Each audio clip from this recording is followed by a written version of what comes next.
Yeah. Para sa mga nasa ibaba, sa mga pagod ng lumaban, kailan ba talaga magbabago?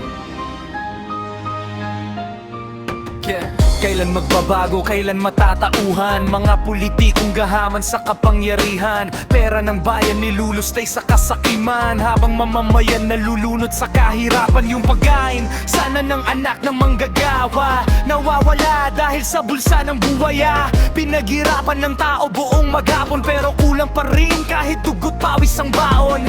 Bakit ganito? Bakit walang konsensya? Parang bingi sa sigaw ng masa, habang sila nasa taas nagpapasasa. Kami dito sa baba unti-unting nawawala. Kailan magbabago ang Pinas? Kailan ba agad ang bukas? Mayaman lalong yumayaman, mahirap lalong naghihigaho sa daan.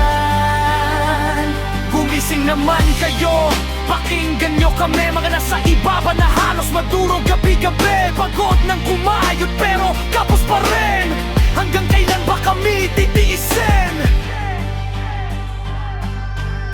Mga kamay namin tila nakatali, kahit anong sipag hirap pa rin ang kapalit. Mga pangarap unti-unting nawawasak dahil sa sistemang puro pang-aabuso't wasak. Hindi naman masama mangarap ng maayos, buhay na may dignidad at may hustisya sa lubos. Pero bakit bawat hakbang may hadlang? Bakit ang totoo pilit nilang tinatakpan? Maraming bulag sa kinang ng salita, pero ang katotohanan ramdam ng masa. Hindi na kailangan ng matatamis na pangako, kailangan namin pagbabago at respeto. Hindi kami robot, nasunod lang ng sunod.